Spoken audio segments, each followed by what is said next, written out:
Hello, everybody. Christina Wolf here. I'm sorry I'm like 4 minutes late. It's been kind of a crazy morning. Happy Easter.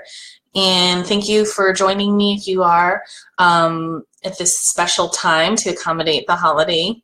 I have a little treat. I'm going to be doing a kind of a little card pull reading from my medicine cards, my animal medicine cards. I haven't done those in a while, but the weekly one is going to be with my usual herbal tarot. In particular, I wanted to talk about how you like this crazy bedhead hair. I wanted to talk about my experiences I've been having with in Native American culture, anything that has hold on, I have a pop-up on my screen. Close. Sorry about that. Hi there, if you're just coming on, tell me who it is. And well, hello, Chris. How are you? Happy Easter. Yeah, first let me just say, let's celebrate what the meaning of Easter is. It's the most holiest of Christian holidays. It's the resurrection of Christ and his ascension into heaven. And in the pagan culture, it's also the spring equinox, the spring solstice, the vernal equinox, the rebirth, basically. And essentially that's what the essence of Easter is for Christians. It's the rebirth of Christ. You know, Christmas came along and that was his original birth, but his spiritual birth, his ability to enter into heaven and for everlasting life. We can go get into like the whole ins and outs of like, you know, what the resurrection actually means, but that's for another discussion. And for those of you, I still kind of have like a little mixture around how to mix spirituality with Christianity, because I know Doreen Virtue went on her own tangent about why she doesn't do divinations like card readings anymore, and at the same time I'm really responding to spirit within me, and I feel like I'm meant to be here and tell you guys what spirit's telling me. So keeping that in mind, I wanted to share that recently, like I was getting at originally, in Native American culture, animals, plants. Good morning, Hope. Well, for you, it's not happy Easter because I know you don't follow Christianity, but welcome. Thank you for being here. And what I was trying to say was, in Native American culture, they have this belief that all living beings have a spirit in them, which is why I love these herbal tarot cards, because the essence of them, the energy behind them has, power. Plant medicine has power, and so does animal medicine. And these animal cards, these medicine cards, talk about the energy around animals. And I'm not a total expert on this at all. And I know there's a difference between an animal totem, an animal messenger, just animal spirit medicine itself. But I will say this, there is the essence of each animal has great power in the spirit in it. I think I derive quite a bit of direction from animal medicine.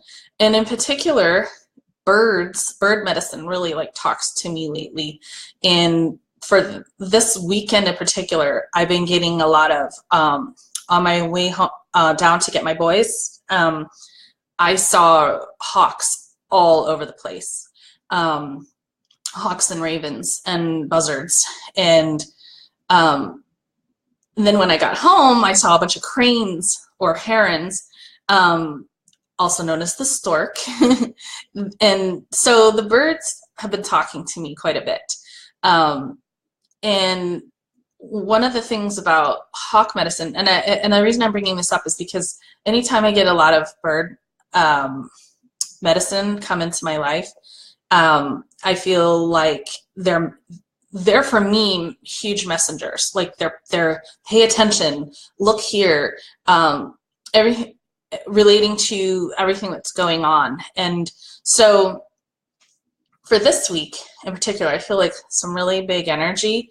And the energy that I'm getting and the message that I'm getting from the birds, I'll tell you a few little experiences before I pull my cards, is that the biggest thing was that we could, everything that's being presented to you, maybe that may be an obstacle or maybe a hardship, something that's coming up that's a struggle for you, look and see where it was a pattern for you in the past. And like spirit tests you, and you get a chance every time to up level to a different level of your spiritual, your soul evolution. What I mean by that is, for example, on Thursday I was talking about the court case that I was going through, and that it was just real heavy energy, and it triggered quite a bit of stuff for me. And the message that I was getting overall was, listen, this isn't meant to make things hard for you. This is a test from spirit to see if you have been able to apply all of the things that you've learned from your experiences.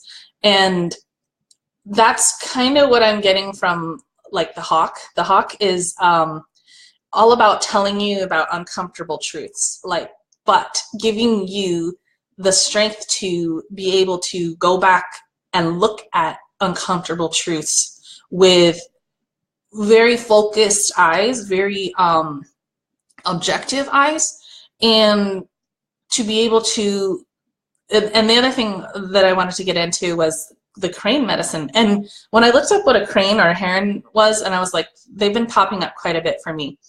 And I'm really like, think that based on this whole coming week, for a lot of us, we could really draw upon the energy of crane medicine or heron medicine. And I know they're not identical, but their essence is very close.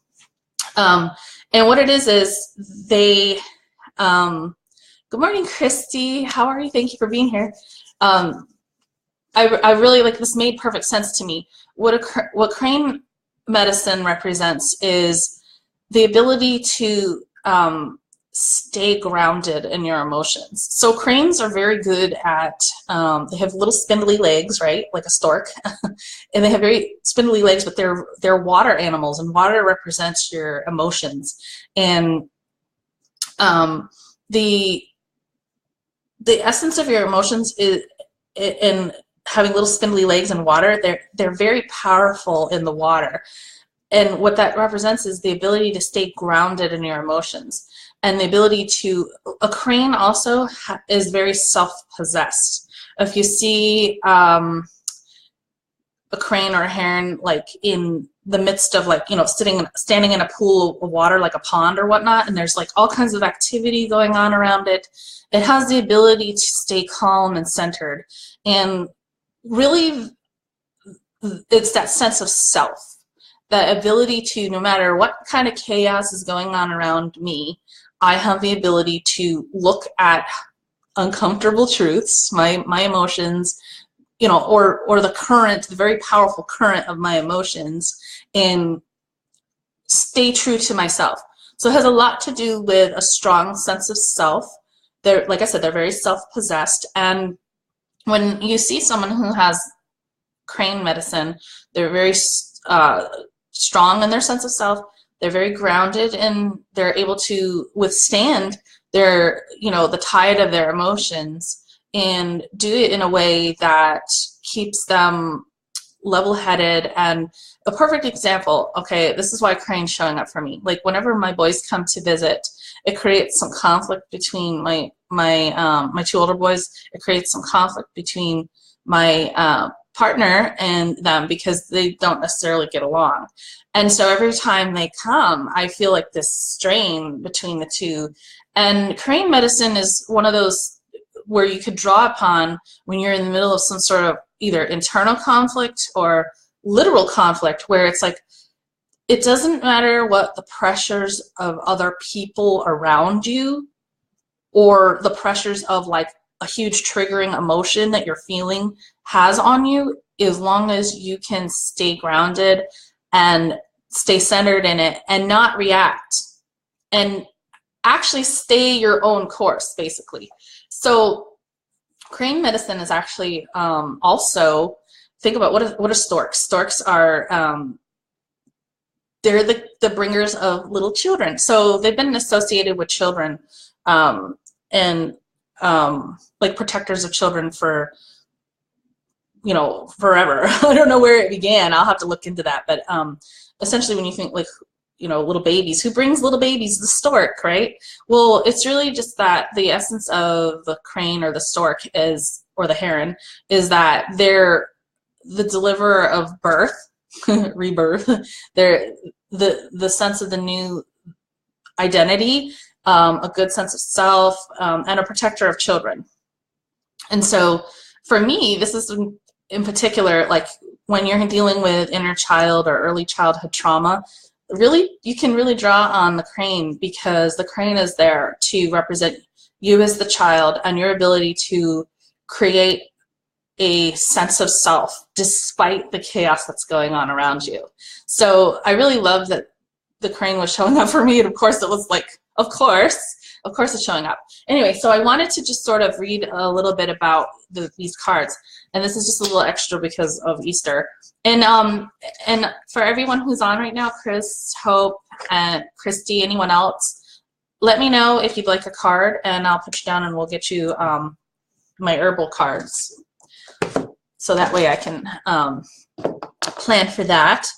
But I really wanted to just go over what the hawk meant and the crane, or also known as the heron. And hawk medicine is also really powerful in the sense, like, I wrote it down because I wanted to make sure I made this point.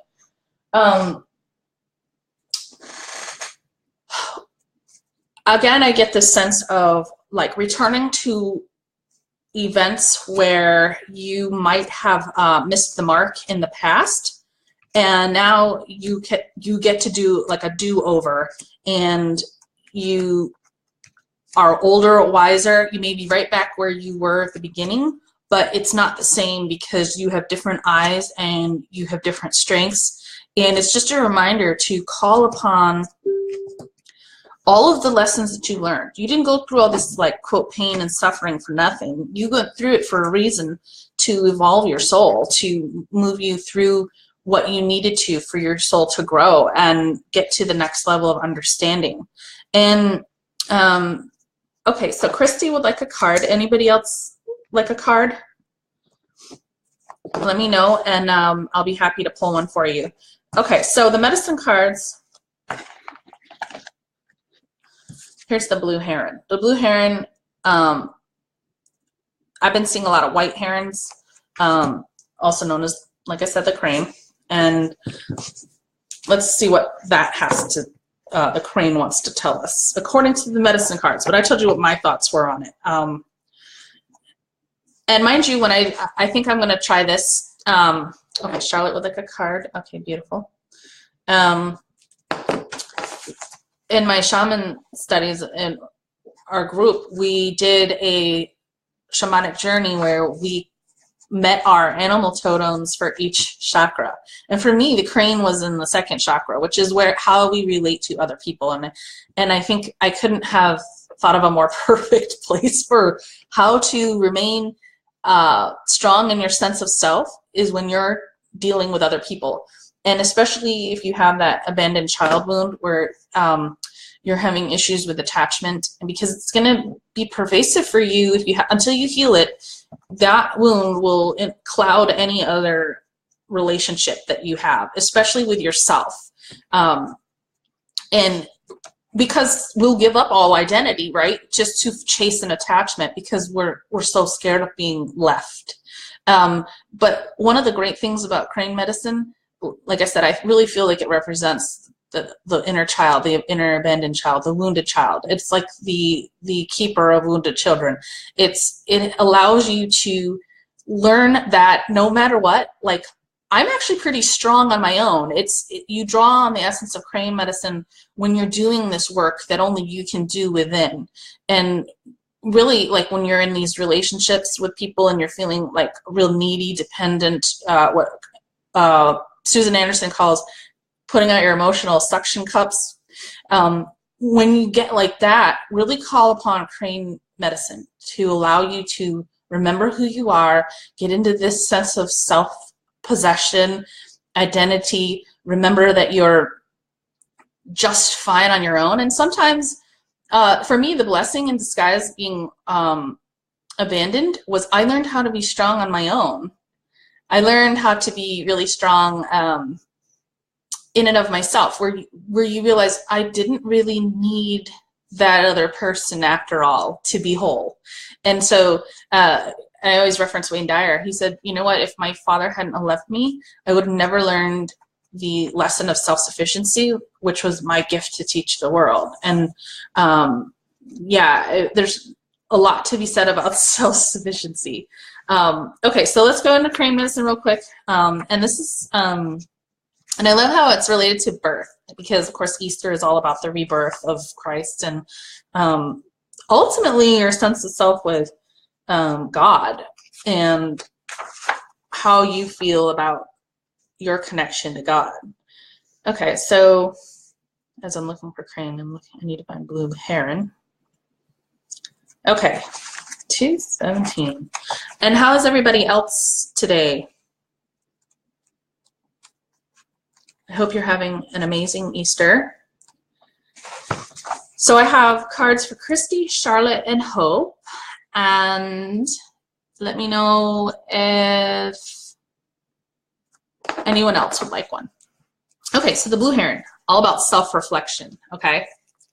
Blue Heron, thank you, sacred water bird, for sending reflections to me, the mirrors of the quest for life, the worlds that live inside of me. Show me how relationships work with my path woven within the whole, the lessons of kinship with all life reflecting my spirit's eternal goal. And so I really think this is super powerful to understand, like, how, especially in this age of Aquarius as we're moving forward, we don't necessarily go within anymore to have a spiritual reaction or a spiritual opening or ascension. Now in the age of Aquarius, it's all about our relationship with others, and we evolve through our relationships. You know, like back in the day, Jesus went out into the desert for 40 days and 40 nights. Now, in order to evolve, it's like, how well are we interacting with each other? So, which is perfect. This is exactly why Crane medicine is in my sacral chakra. Okay. Heron medicine is the power of knowing the self by discovering its gifts and facing its challenges. Of course, there we are, self-possession. It's the ability to accept all feelings and opinions without denying any emotion or thought. Yeah, that's also where those uncomfortable truths come in. So I just wanted to keep that in mind. Like, if you know you're going through some stuff and you have to go within and you have to face some uncomfortable truths, you can draw on Heron. You can draw on Hawk medicine. I really like the Hawk because it's like that's what reveals the uncomfortable truth, but the Heron is what allows you to stay grounded and face it and not react and be pulled by the currents of your emotions. Okay, so Heron flies over those who are unaware of who they are and where they belong in the world. Gently dropping a blue feather to them, Heron asks that they follow their intuition and begin the empowering journey of self-realization. If the great blue heron has flown into your cards today, is urging you to dive into the watery world of feelings to seek your truth. So it's always about finding your inner truth, right? How perfect for this group, right? Heron teaches you to develop your self-reflective skills so that you may come to know yourself in an intimate way. And there's something to be said about looking at yourself from a very neutral, like universal high regard, where you can say, you know what, yeah, I do have this maybe shortcoming or whatnot, but I'm loving myself in this place so that I can do something about it. You know, there's no judgment. You're just like holding that space to be able to really say, be self-aware, to witness yourself in a way that allows you to have growth. So, because if you're judging yourself, if you're criticizing yourself, or you're afraid of your shadow or your inner workings, you're not going to want to move. You're going to be locked in. You're not going to have that sense of expansiveness. So looking at yourself through the filmy lens of self-importance, the cloudy perceptions of low self-worth, or the myopic eyes of self-pity, you will never understand your true potential or appreciate the opportunities that appear. Heron asks that you examine yourself with a cold eye, that neutrality, to see what you wish to improve and how you want to change. Perfect, right? Like, just, okay, it is what it is. All right, this is something about me I need to change, and I'm going to, you know, think about it without reacting. If you get stuck in the process, it may be a sign that you're being too hard or critical. Choosing to blame others and constantly pointing a finger at life situations instead of claiming responsibility for your actions shows that you lack the courage to face the enemy within. Heron medicine people are willing to look at themselves and see the truth of their motives, actions, feelings, dreams, goals, inner strengths, and inner weaknesses. In balancing those truths, Heron's medicine shows you how to meet the challenges of your personal weaknesses and how to continue developing the skills that lead to inner strength and certainty of purpose. Are you willing to dive into the watery depths of your own feelings and discover the role of your spiritual essence? Heron is now calling you to delve deeper, to know yourself, to trust your path. Like the phoenix who rises from its own ashes, Heron emerges from the unseen worlds of spirit into a new balanced sense of self in order to embrace its potential again and again. The magnificence of your human spirit lies waiting for the joy of discovery if you're courageous enough to follow the water bird throughout the journey. So Heron reminds you that every traveler, every sojourner on life's journey is a messenger. So that every destination is the beginning of a new life cycle on the medicine wheel. So again, for exactly what I was saying, you might have been in a similar situation, like the original abandonment wound. When you went through it, you developed these ways of looking at it. But now maybe something later in life happened to mirror that or trigger that, and you know different ways of dealing with it. So you're not going to handle it in the same way. You're going to be, you know, just like it says, Heron reminds you that every traveler is a messenger. And so every moment that you come to, every new situation is a gift, an opportunity to apply whatever you learned and up level to the next level. So it's not like, oh, here I am again. You know, you're like literally given a second chance to get it right, quote, get it right. But you'll never get it right if, you know, because there's never there's never a destination. Oh, Chris would like a card. Okay, so I wanted to ask too, when I draw a single card, let me know if you would like one of the herbal tarot cards or you'd like an animal medicine card today. Because I'm going to probably try to do a medicine wheel animal card reading coming up soon. But I'm just really called to the plant medicine, to the animal cards. They're all good. It's all good. So whatever you'd like, you let me know. I'm kind of using both decks. So I'm going to summarize Hawk real quick. This is the Hawk card because I saw them, like a ton of them, on the way down to go get my kids while I was traveling.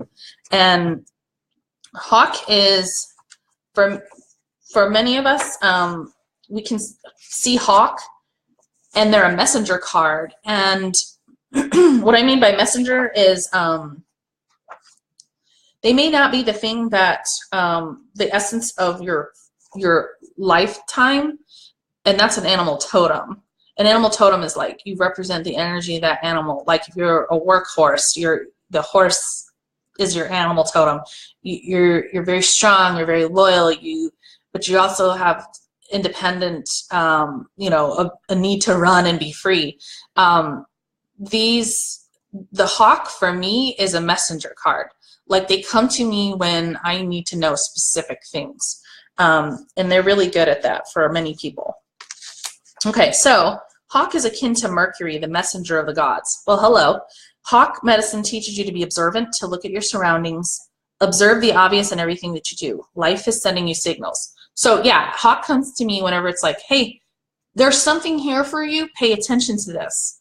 And that's where I got this message of like, man, maybe I've been going through this like really heavy stuff because Spirit was telling me, look, you've been through all these other experiences in your life to prepare you to be able to withstand the emotions of this. So Hawk and Crane, you know, all these are coming together to prepare you for another round. Because had I not known all these skills and wisdom that I've gathered along the way now, me maybe 20 years ago, I would have probably been really uncomfortable and triggered, and I was a little triggered by a lot of this stuff, but I realized, like Hawk was telling me, pay attention, really pay attention, like this is an opportunity for growth here.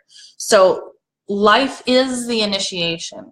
If you have pulled the Hawk card, then right now a clue about the magic of life is being brought to you. This magic can imbue you with the power to overcome a currently stressful or difficult situation. See, like you already know. Most of the time you already know the answer, okay? It's just a matter of, are you paying attention to what your intuition is telling you? So the test is your ability to observe the nuances of power lurking nearby. And I will talk a little bit more about power and the misuse of power. I think this is a great conversation, especially in regards to relationships. And if you are overcoming a wound of the relationship thing, like abandonment, maybe you've been in a narcissistic relationship and that person's really misused their role over you. So it's these kind of things where we're talking about. Really pay attention. Is there something going on in your life where, am I completely in control of my power? Because I've noticed something too. Our society tends to judge us harshly when we allow others to take away our power, right? Look at the whole recent Tony Robbins thing with the Me Too movement. You know, I wanted to just like kind of skip. I didn't want to really get into that. I didn't want to engage in it because I felt like it was just more drama. But like the essence of it to me was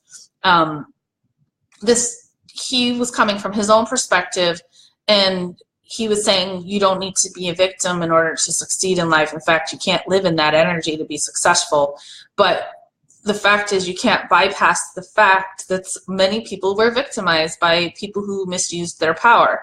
And so it's that ability to take note of where, you know, even if we've allowed somebody to take our power from us, that doesn't mean that the person who took that power from us was in the right.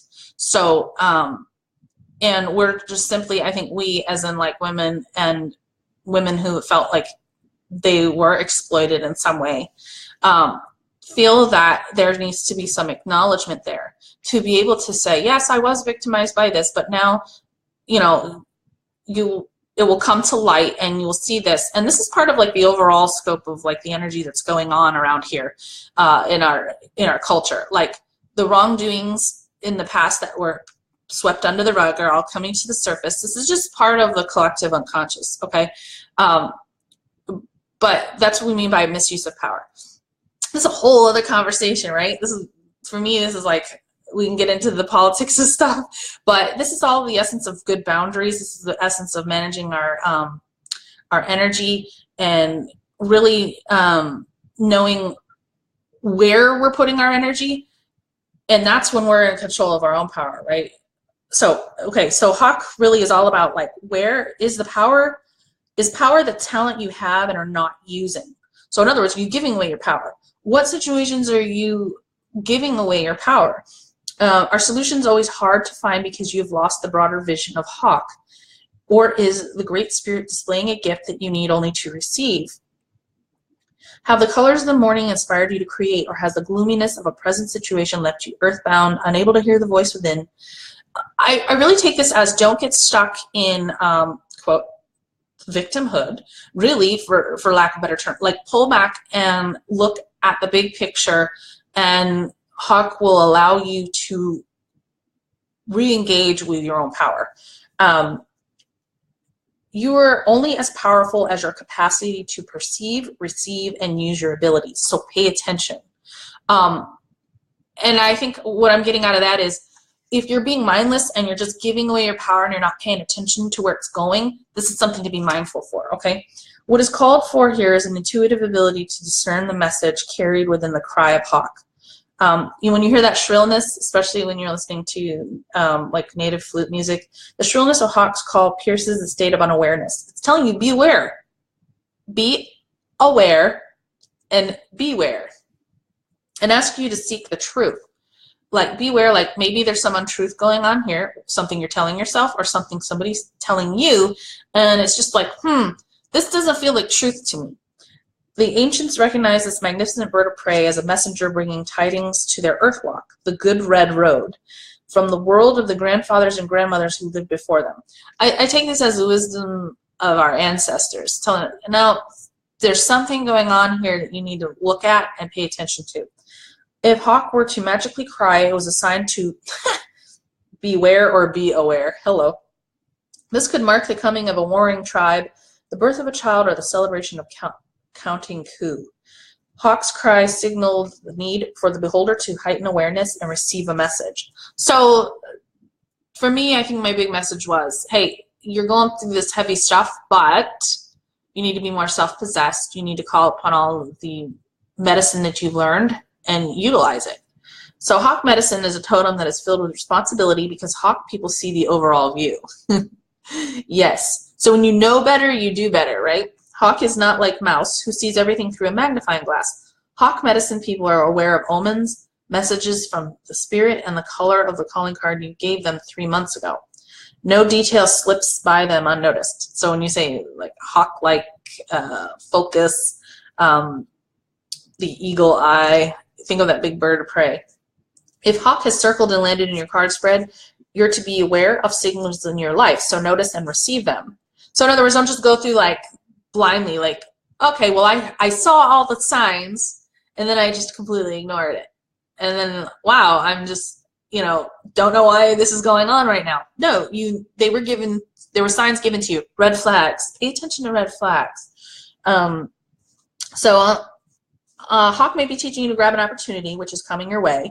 On the other hand, Hawk may be bringing you the message that you should circle over your life and examine it from a higher perspective. From this vantage point, you may be able to discern the hazards which bar you from freedom of flight. Remember, Hawk has a keen eye and bold heart, for Hawk flies close to the light of grandfather sun. That's beautiful. Okay. All right. So I'm going to set those two aside, and then let's get to the message for the week. I'm going to try to do this super quick because the medicine cards took a little bit of time. Okay, so Christy said she'd like an herbal card. Charlotte would like an animal card. Chris, an animal. And Hope, an animal.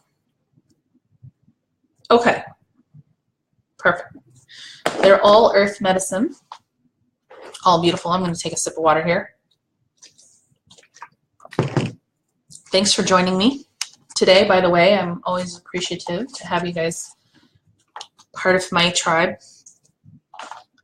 Okay, so I'm going to shuffle the deck. Thank you, Great Spirit, for sharing us your wisdom for the week, for giving us all the signs that we need.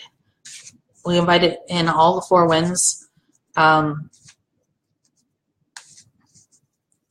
east, the winds of the east, and the place of the rising sun, and the fire signs, and the fire element, and eagle, condor, the bird's eye view of being able to see where we begin and where we end. It's the great void. Thank you, thank you, thank you.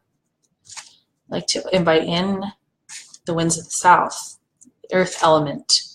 Brother Snake, thank you for showing us how to shed our skin and to be in the summertime of our lives in full bloom. Thank you, thank you, thank you. And to the winds of the west, the place of the setting sun, the fall of our lifetime. Thank you, Brother Jaguar. The water element. The jaguar swims in the river as he takes down the mighty Canaan. Thank you, thank you, thank you for helping us to tenaciously view survival and our ability to go through the rites of passage in life. Thank you for that. And let's invite in the winds of the north, the place of our ancestors, air element, mental processes, our knowingness, spirit of hummingbird, spirit of elk, and the ancient ones. Thank you for joining us in the winter of our lifetime. Thank you, thank you, thank you. And of course, Mother Earth, our beautiful womb that you hold us in, and grounding us and keeping us safe and nurturing us and loving us and providing for us. Thank you. And to Father Sky and the star nations for all of the wisdom that comes to us from other planets and other galaxies. Thank you. Thank you. Thank you for that. And of course, Grandmother Moon and Grandfather Sun, we are eternally grateful for your influences and your power that you give us. Thank you, thank you, thank you. And I am thankful for the spirit of crane and the spirit of hawk and, of course, wolf medicine and any other spirit guides, archangels, benevolent light beings, and as always, great spirit. And I would like to thank Jesus for his beautiful energy and Mother Mary for being with us. Thank you. So I'm going to cut the deck here. And this week, this card is for Monday, Tuesday. The Lotus, Ace of Cups, energy. I'm going to set the other ones down too before I get too carried away. That one's going to be for Wednesday, Thursday. And this one's for Friday, Saturday, Sunday. And then overall. Okay. Let's see. Ace of Cups. Of course, Cups is water energy, our emotions. Starting Monday, Tuesday, this is what's going to be going on here.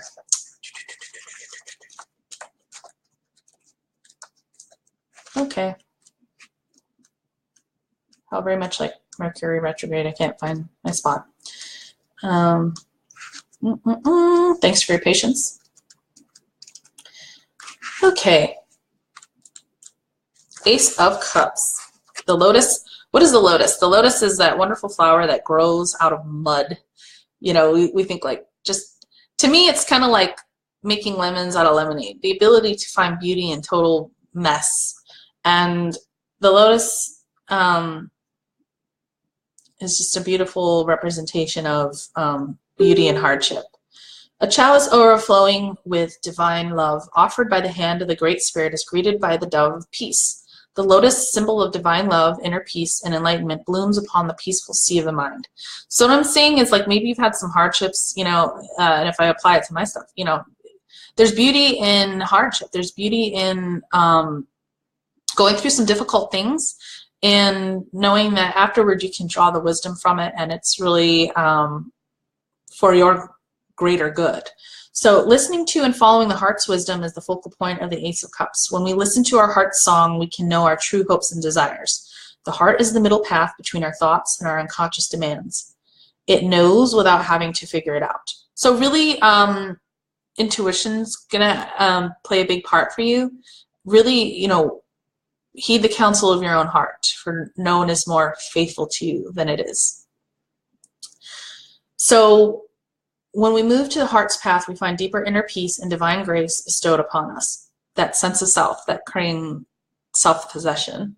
Devotion, faith, and dedication to spirit are all manifested in us when the path of love is acknowledged in our lives. Okay, so with pure devotion, I open myself to the wisdom of my heart. So in order to, you know, the understanding of the essence of the lotus, it's about purity and peace. So find the thing that, if you have to pull back, find the pureness of the lesson that you're learning this week and be at peace with it. Don't be triggered by it. Stay in self-possession.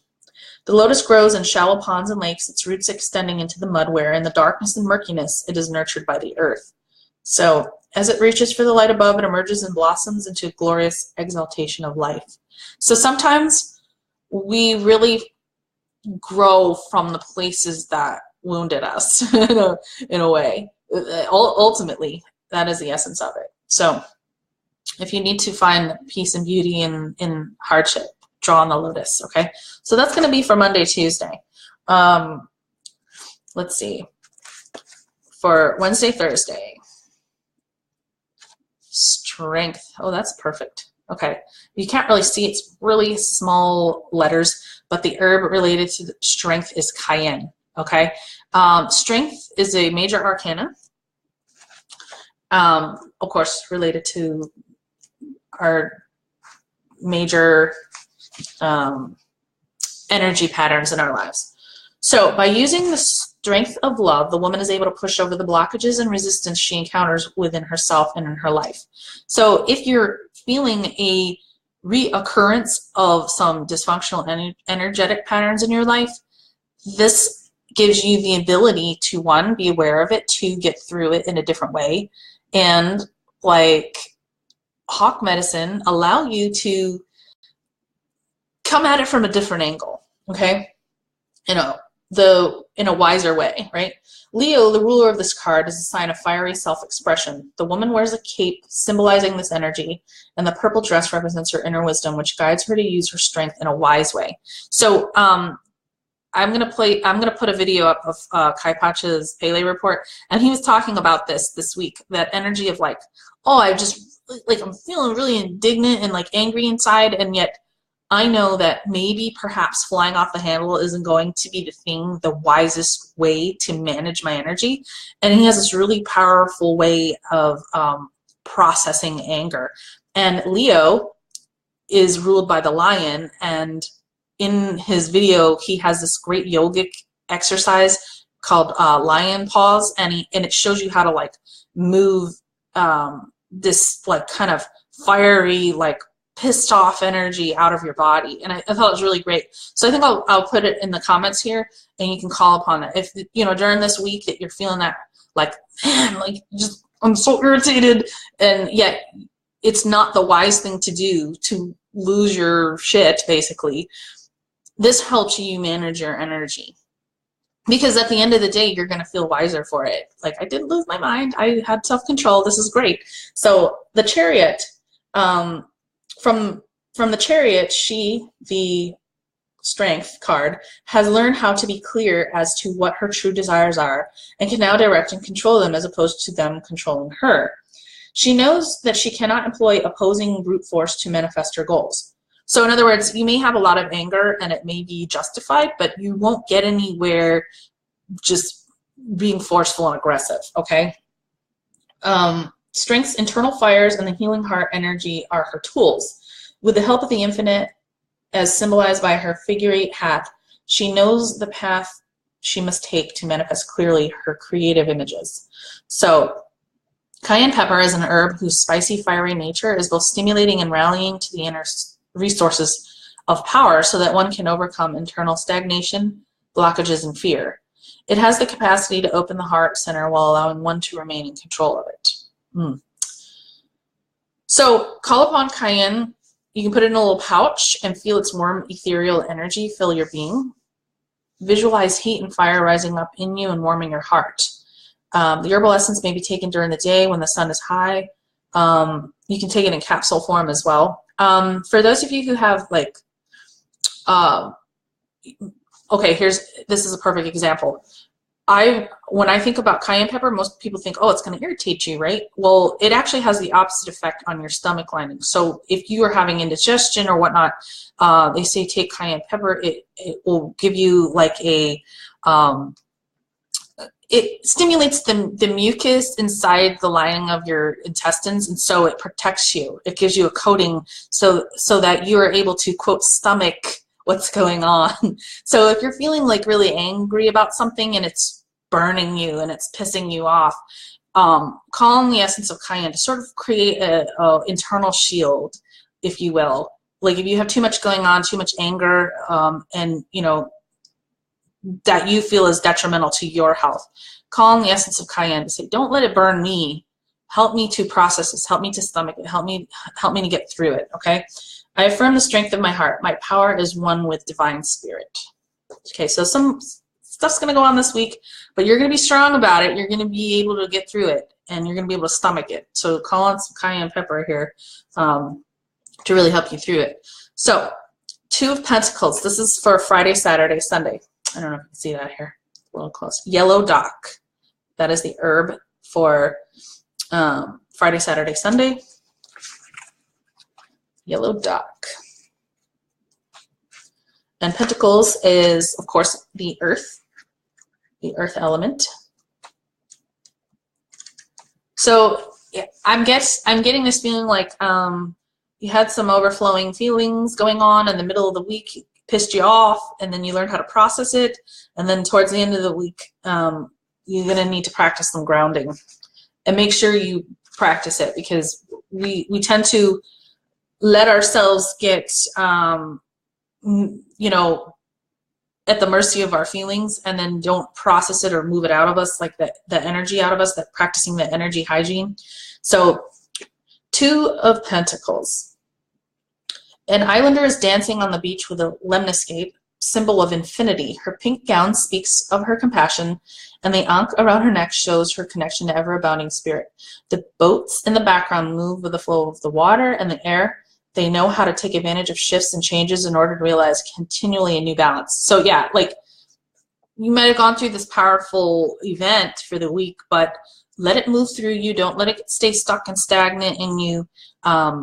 Keep moving. Let it shift out of you so you can have proper balance. So when you're feeling like super intense, you know, you've had like some heavy stuff, or lots of emotions go on this week, you're pretty irritated with people nearest to you, go find something else to do that's going to balance that irritation out, where you're just like in, you know, neutral, peaceful energy. Go take a walk, go, you know, practice the lion pause stuff. Do something that moves that energy through you so you get back to a place of equilibrium, and adds some balance to you. The islander is learning how to maintain equilibrium through the perpetual changes of life.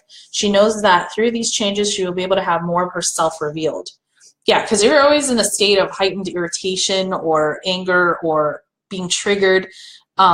There's not that good of a perspective. And of course, Hawk Medicine is telling you keep a good perspective. And as stable and immovable as the physical world appears, it is constantly in a state of flux.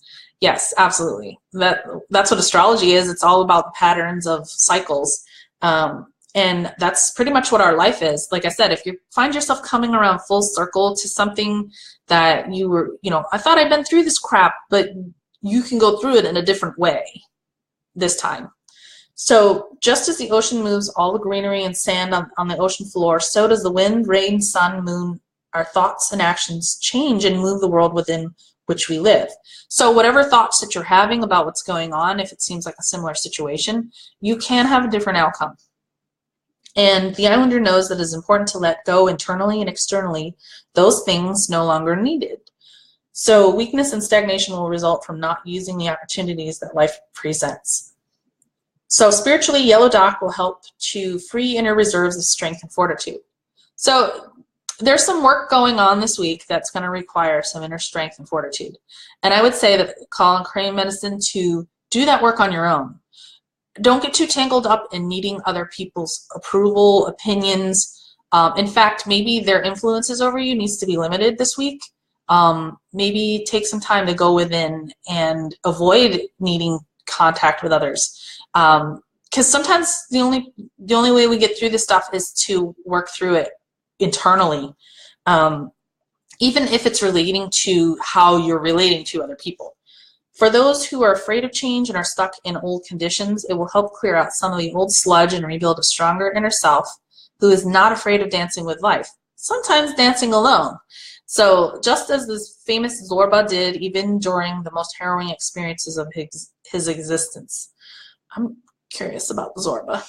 Okay, the herbal essence may be taken as needed to reinforce the idea of inner strength and fortitude. So if you're having a hard time this week moving some energy through you, you can pick up a picture of Yellow Dock. You can go down to, you know, herbal medicine store if you're lucky to have one nearby. I don't know that herbal yellow dock is something that's traditionally kept in like health food stores. I would have to order it online. Mountain Rose Herbs, I think, is a really good one. Bulk Apothecary, they're good places to order herbs. One of the affirmations is I flow and work with the changes and diversity in my life. So really just let it flow through you and don't get stuck in it. So that's for Friday, Saturday, Sunday. And then overall for the week, Queen of Wands. I really like how we get a different element for most of the cards. So Wands is air energy, or I'm sorry, fire energy. And the gist of fire energy is kind of taking action, the ability to transmute, because when you put something in the fire, it changes it. So you might find that this week the whole idea is to transmute yourself, to put yourself through the fire and come out a different way. So there's some powerful lessons going to be going on this week, but you got this. Raspberry leaf. For me, raspberry leaf always represents uterine health. I was really drawn to raspberry leaf during pregnancy. It's a tonic for the uterus, and to me, that's how strong you can hold what you're creating.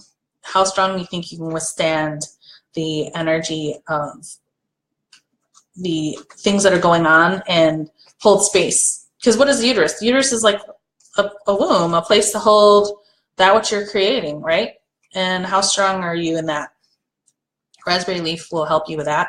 Okay, so wands. Here we go again. I'm all over the place with this. Queen of Wands. And this is the energy for the whole week. This is the energy over the whole week. Okay, there we go. The Queen of Wands represents the watery yin aspect of fire. She is depicted as a Native American whose earthiness is symbolized by her fertility. She is a woman in full possession of her feminine powers and radiates an aura of profound inner calm and groundedness. So for me, this would be like, I know I'm going through a lot of crap, but I'm self-possessed.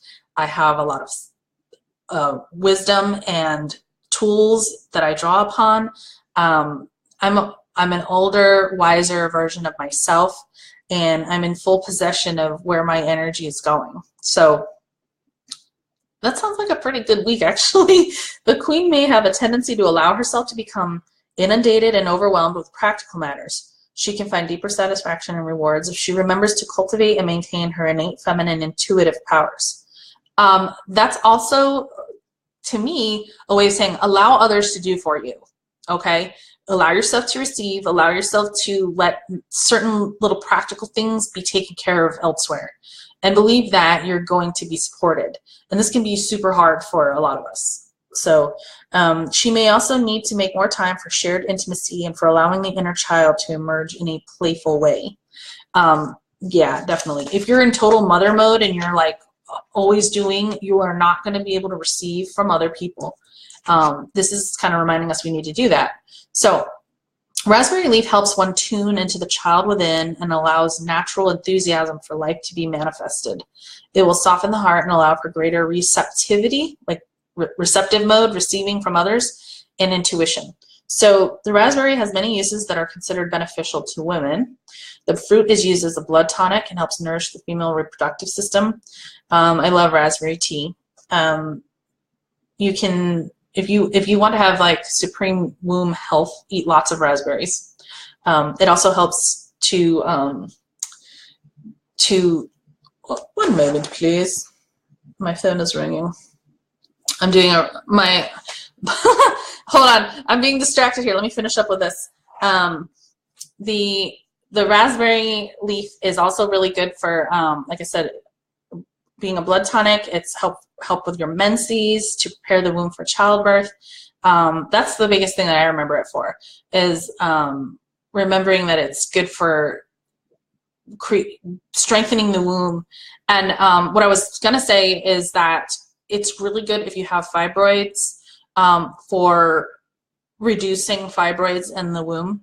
And a lot of us women in our culture, we're developing fibroids because of the collective unconscious wound, the feminine wound that, you know, we're all pissed off right now. And so like, if you're one that is absorbing this collective energy, you can drink some tea to help move some of that like kind of pissed off energy out, and it will help shrink some of those fibroids. So, okay. Discretion and receptivity are the keys to my power. So just remember this, whenever you're in a state of irritation or pissed offness, you're never going to feel grounded, and even though your anger might be justified, the one you're harming is yourself. So just really call on that self-possession, and raspberry leaf really helps with that. It helps you to stay calm and centered and really nourishing your feminine self, okay? So that's that. And let me get all the cards ready for your individual cards.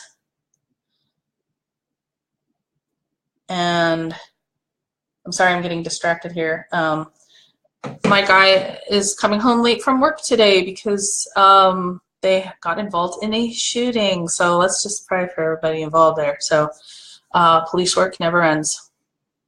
So, okay. Let's start with Christy. Since I have the herbal deck out, I'm going to pull a card for you. Thank you, Spirit, for providing us with the wisdom that Christy needs to hear this week. Okay, I'm going to cut the deck with my left hand.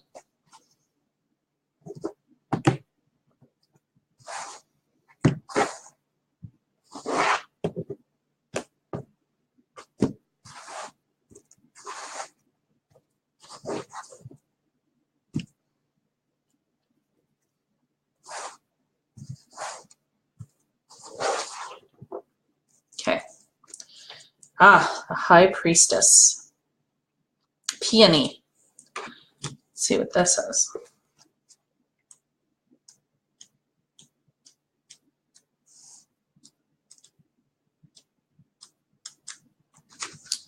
And this is a major arcana card, so this is related to some pretty big sweeping energy patterns for you. The High Priestess embodies the pure power of the feminine receptive principle. She is the touch of the universal mind. So again, if you're getting some of that collective unconscious energy, stay in your highest feminine self and receiving mode. Believe that there's good in this world. Believe that there, energy and forces that are there to support you and love you, and that you're able to receive them. She has had many names in her past, and at one point was none other than the ancient Egyptian goddess Isis, who was able to give life to the god Osiris after his death. Thus, around her neck is the sacred Ankh, the key of life. She was also the Virgin Mary, who contained within herself the seed of spirit to be manifested on earth. Her left foot rests on the crescent moon, symbolizing her dominion of and oneness with inner reflection and the natural cycles of life.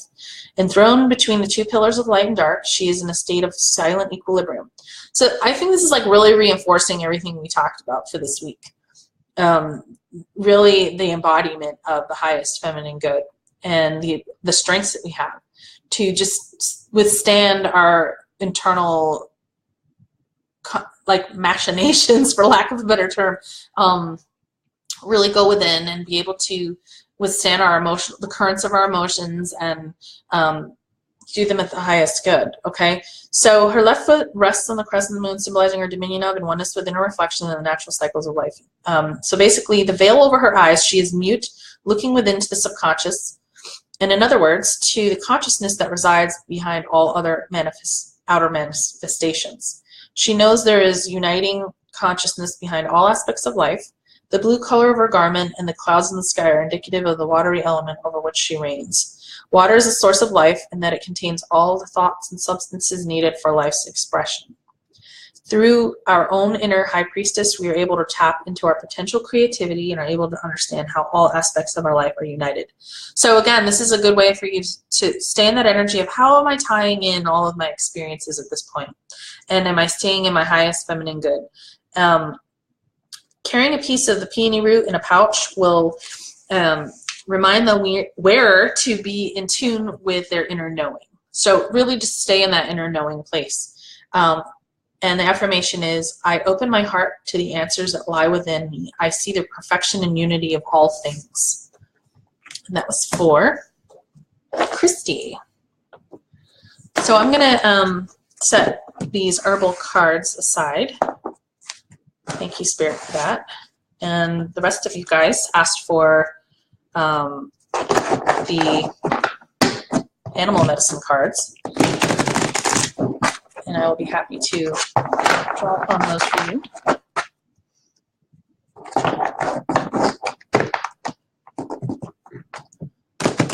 You're welcome. All right. Set those aside for right now. Thank you guys for staying on. I know it's probably going to go a little bit over, but you guys are awesome.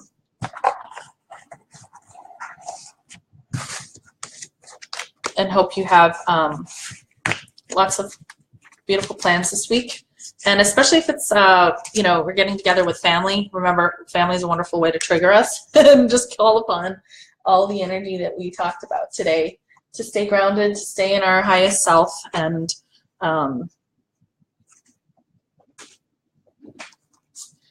now the one thing that I'm learning about these medicine cards is if you pull a card that's blank, I may ask you to tell me which animal you feel like you're really identifying with, and we will go there, because usually a blank card represents like an animal that's not necessarily in this deck. For example, crane is not in the deck, but heron is close to it. So they all have similar essences. So, you know, shuffle this deck.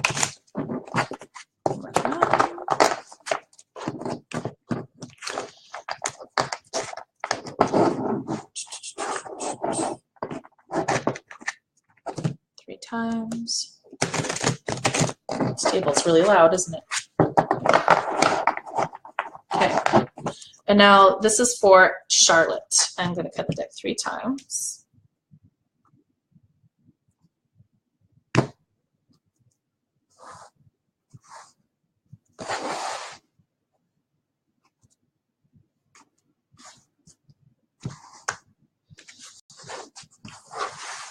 Thank you, Spirit, for bringing us animals medicine for Charlotte. The turtle. Turtle is awesome. I love turtle. I'll drink a sip of water here.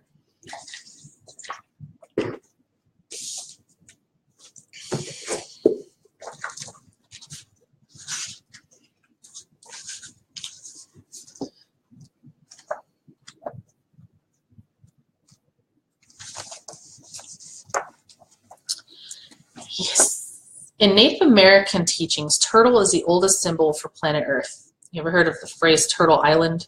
That's what North America is. It is the personification of goddess energy and the eternal mother from which our lives evolve. We are born of the womb of Earth, and to her soil our bodies will return. In honoring the Earth, we are asked by Turtle to be mindful of the cycle of give and take, to give back to the mother as she has given to us.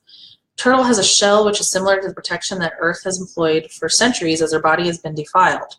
Mother Earth's protection has come in the form of earth changes, new plant growth, the creation of new land masses by volcanoes, and climate alterations. Like Turtle, you also have shields that protect you from hurt, envy, jealousy, and the unconsciousness of others. Yes, I love that, the unconsciousness of others. So like sometimes people do stuff to us and we don't, in their ignorance, in their woundedness, they're hurting us. And so if we are coming from a place of higher self, we can see that. We can pray from our higher self to their higher self to communicate with them, you know, our woundedness and ask for forgiveness. So that's really, especially when you're talking about things that are seemingly unforgivable. So Turtle teaches you through its habit patterns how to use protection. If you are bothered by the actions or words of others, it is time to go inside yourself and honor your feelings. If you are attacked, it is time to give a warning snap. So really take care of yourself.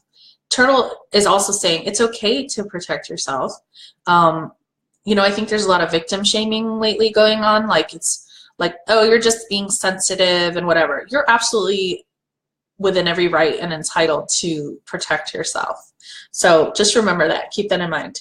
If you have chosen the turtle symbol, you're being asked to honor the creative source within you, to be grounded to the earth, and to observe your situation with motherly compassion. So it's that sense of overall, whatever's going on, just do it with that unconditional high regard, that sense of compassion. Everybody's just doing the best that they can in their space of being human, where they're at being human. So, and this can be really hard, especially if somebody's doing something that really triggers you. Remember that saying, I am not what you think I am. You are what you think I am. And so look at what's going on with the other person and kind of use it for a way to self-soothe, to kind of look within and learn something from the whole experience. So use the water and earth energies, which represent Turtle's two homes, to flow harmoniously with your situation and to place your feet firmly on the ground in a power stance. So again, we're getting a lot of that water and earth energy, which is stay grounded when you're working with your emotions. So Turtle is a fine teacher of the art of grounding. You may even be able to overcome some of your space cadet tendencies if you align with Turtle medicine. So if you're feeling like all over the place, really overwhelmed, Turtle medicine is really good for you.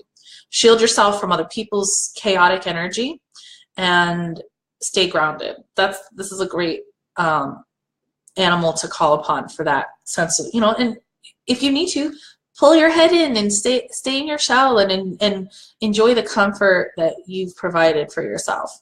So in learning to ground, you're placing focus on your thoughts and actions and slowing to a pace that assures completion. There's no need to hurry, especially if other people are putting pressure on you. Just keep going. You know, the turtle, in its steadiness and its ability to stay focused and do what it needs to do at its own pace, gets what it needs to do done without worrying about other people. So Turtle warns of the dangers of pushing the river, as evidenced, hold on, by the plodding pace it keeps. The corn that is harvested before its time is not yet full. So, however, if it is given the chance to develop at its own rate in its own season, its sweetness will be shared by all.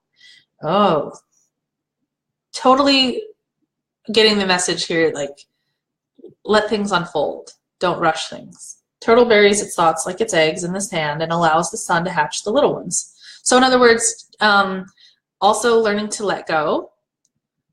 You know, you may try to commandeer situations, but Turtle is saying, just put the idea and the outcome in the sand and let spirit evolve. Let it birth your wish and your desire.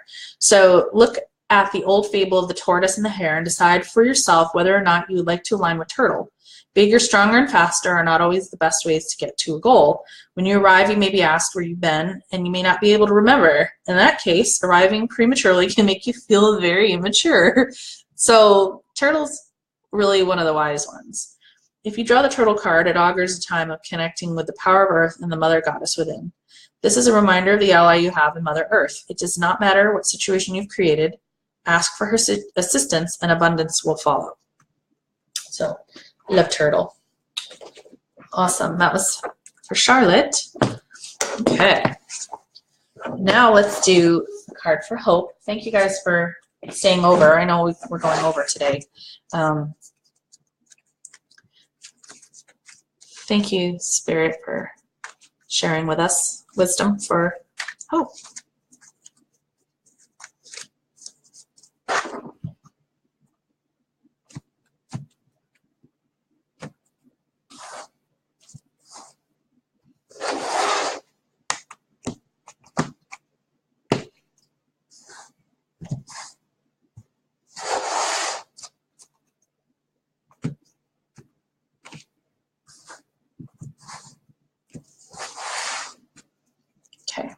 Dolphin.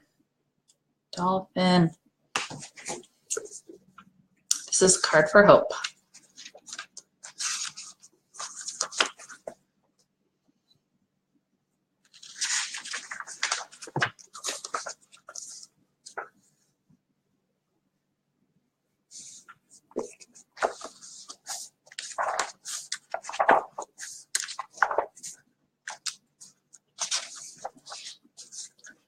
Dolphin, breathe with me. Breathe of the divine, mana of the universe, in oneness we entwine. Isn't that nice? Dolphin speaks to us of the breath of life, the only thing that humans cannot go without for more than a few minutes. We can live without water and food for days, but oxygen is the source of our sustenance. Within the breath, we encounter the rhythm of energy that all life emits. In changing the rate or rhythmic texture of our breath, we can tap into any other life form or creature. This is a very easy way to connect with divine energy coming from spirit, as well as with your own personal rhythms. Dolphin, thank you, Chris. Thank you. Oh, hope you love dolphins. Woo! And you're welcome, Charlotte. Sorry, I'm catching up on messages here. Okay, dolphin is the keeper of the sacred breath of life and teaches us how to release emotions through dolphin's breath.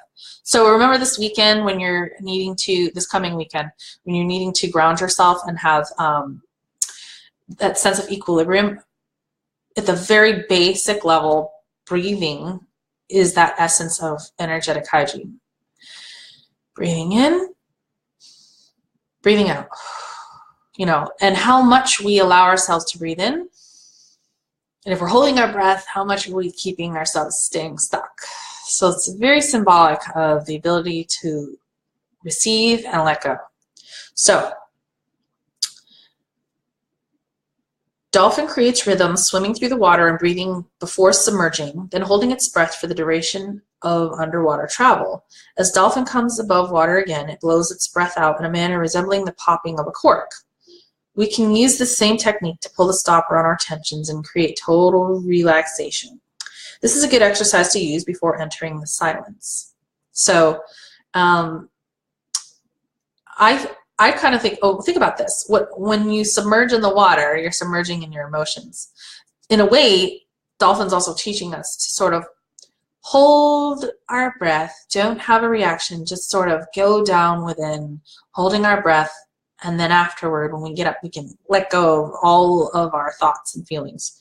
So this is good, like I said, this is a good exercise to use before entering the silence. And by silence, they mean that space between you and the divine. Mana is life force. Mana is present in every atom and is great spirit's essence. Mana is the thing that we're moving in and out, that energy. Dolphin teaches us how to use life mana through our breath. It revitalizes each cell and organ and breaks the limits and dimensions of physical reality so we may enter the dream time. Yeah, definitely. When you're holding your breath, you're holding the essence of the divine within. So Dolphin was traveling the oceans one day as Grandmother Moon was weaving the patterns of the tides. Grandmother Moon asked Dolphin to learn her rhythms so that he could open his female side to her silvery light. Dolphin began to swim to the rhythm of her tide weaving and learned to breathe in a new way. As Dolphin continued to use this new rhythm, he entered the dream time.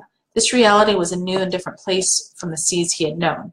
Also, what I'm getting out of this is when you're good at managing your energy, going in and out, it allows you to then tap into more complex situations, really process them. And, you know, if you're not able to hold your breath, you're not going to be able to swim in the water. So this is being mindful of all of your own skills that you've already learned on how to navigate your emotions. So Dolphin came to discover underwater cities in the dream time and was given the gift of primordial tongue. This new language was the sound language that was brought by Spider from the Great Star Nation. Dolphin learned all communication was pattern and rhythm, and that the new aspect of communication was sound.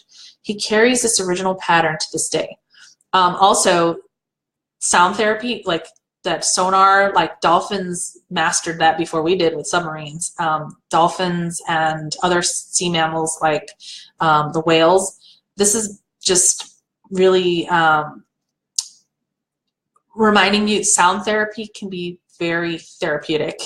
So Hope says, perfect timing as my grandmother passed away yesterday. Oh, sorry to hear that. Oh.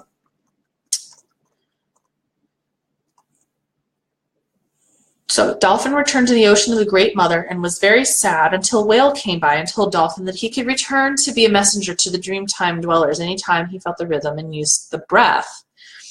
Dolphin was given a new job. He became the carrier of messages of our progress. So just remember this, like every experience you've gone through, you're making progress when you're going through it and operating in a different way. So the Dreamtime dwellers were curious about the children of Earth and wanted us to grow to be at one with Great Spirit. Dolphin was able to be that link. So when you're really good at this ability to master your energy, you help other people do that as well. So if Dolphin has appeared for you today, frothing through the waves in your spread, you're to be a link to some solution for the children of the Earth. This is good. We're light workers. We're helping people move up and get to that place where they can get the message. So this can be a time when you're, okay, this can be a time when you are linked to with Great Spirit and bring answers to your own questions or to those of others. In addition, this can mean a time of communication with the rhythms of nature. You are put on notice to be mindful of your body rhythms and the patterns of energy being fed to you from the Creator. Imitate Dolphin and ride the waves of laughter, spreading joy in the world. Breathe and experience the mana so freely given. Break existing barriers and connect to the Dreamtime or Great Star Nation. Know that we are all whole in the eyes of the ever-living one. So, in ode to your grandmother, just be mindful that you can, go through a period of grief and really process your feelings about that. So, much love to you, okay? So that's it for Dolphin energy here. That was for Hope. And last, I'm going to do a card for Chris. Hope you're all still here.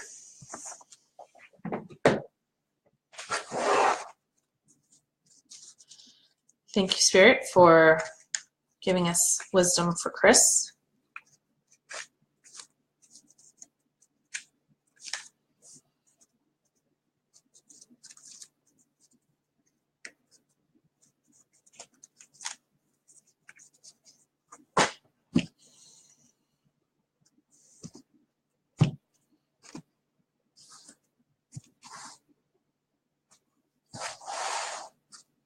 Yeah, navigating with your family's emotions.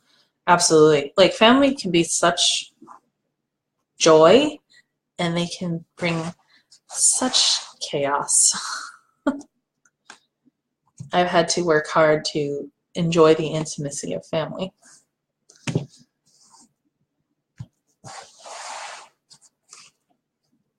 Okay, and this card is for Chris, my beautiful friend. The swan. The swan is typical about transformation, right? When you think about the ugly duckling. Let's see what the medicine cards have to say. Swan, swan, swan, swan, swan.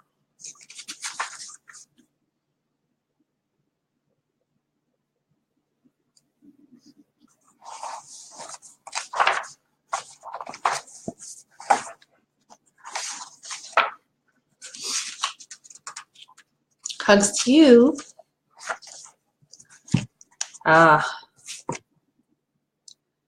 Little swan flew through the dreamtime, looking for the future. Oh, but first let me read you the little poem. It says, Swan, the power of woman, entering sacred space, touching future yet to come, bringing eternal grace. How nice. Yeah.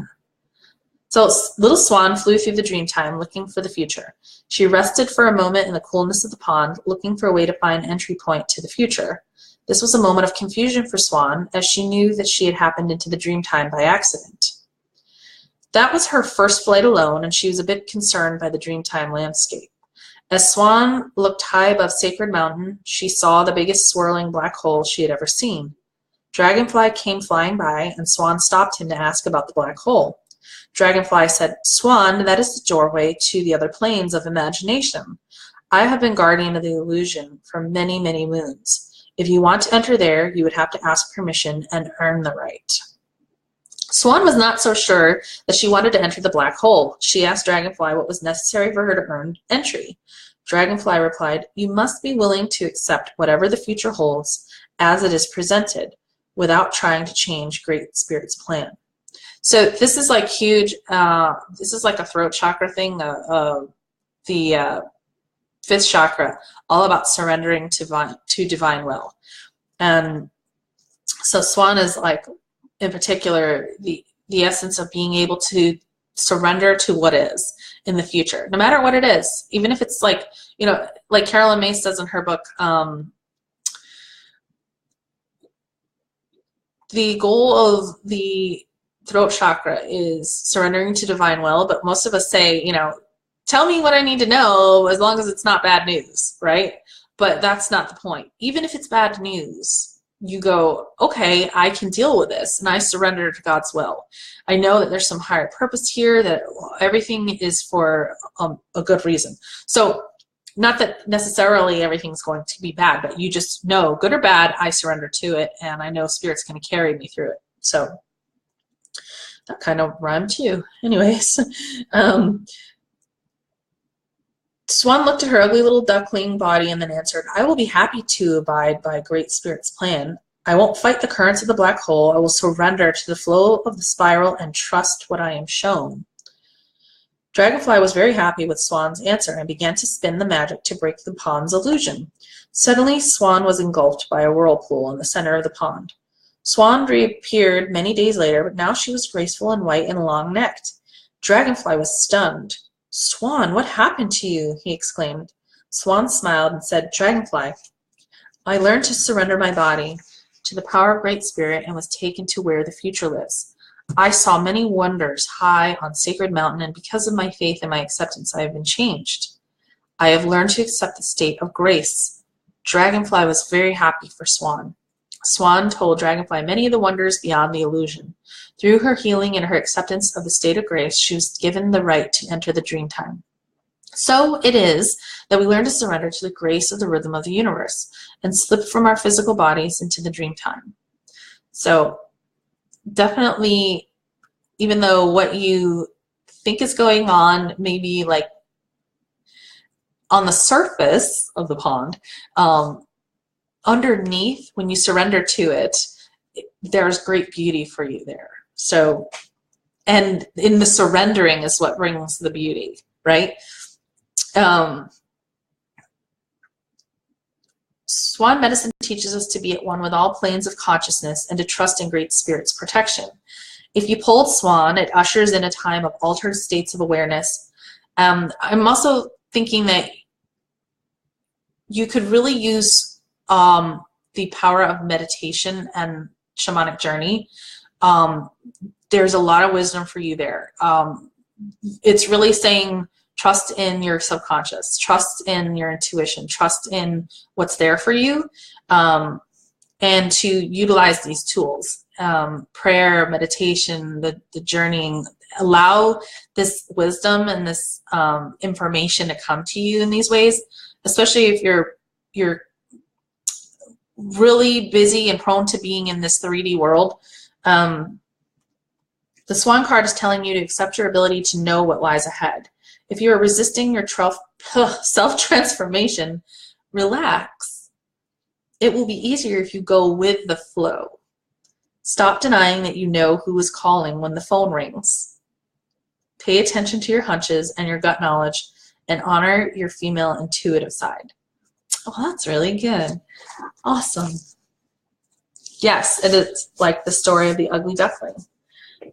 And, you know, it's funny how in our culture, many of these archetypes, they span several cultures. And so, of course, those of you remember Hans Christian Andersen's story of the ugly duckling, most of his stories were based on folklore, and folklore came from the medicine women and medicine men in our indigenous tribes, and the shaman comes from not just native culture. A shaman actually is based in the word itself is from Siberia. When I think of shaman, I think of like you remember those books, Clan of the Cave Bear? I love those books. Like Kreb, he was a shaman. His sister, the medicine woman Isa, they were Neanderthals, and they raised this this little Caucasian human named Ayla, and they taught her everything they knew, and they may have spoken it in a different language, but when she eventually went with her own kind, the Homo sapien, or I believe it was Cro-Magnon man. These are books by, they're called the Earth Children series by Jean M. Auel. I love them. But anyway, they talk about early prehistoric humans and how, you know, to me, this is historically, shamanism was like the oldest form of spirituality. And when Ayla moved away from the Neanderthals, or the Clan of the Cave Bear, and went with the others, which was the humans, the Homo sapiens or the Cro-Magnon man, they also had, they called them one who serves the mother.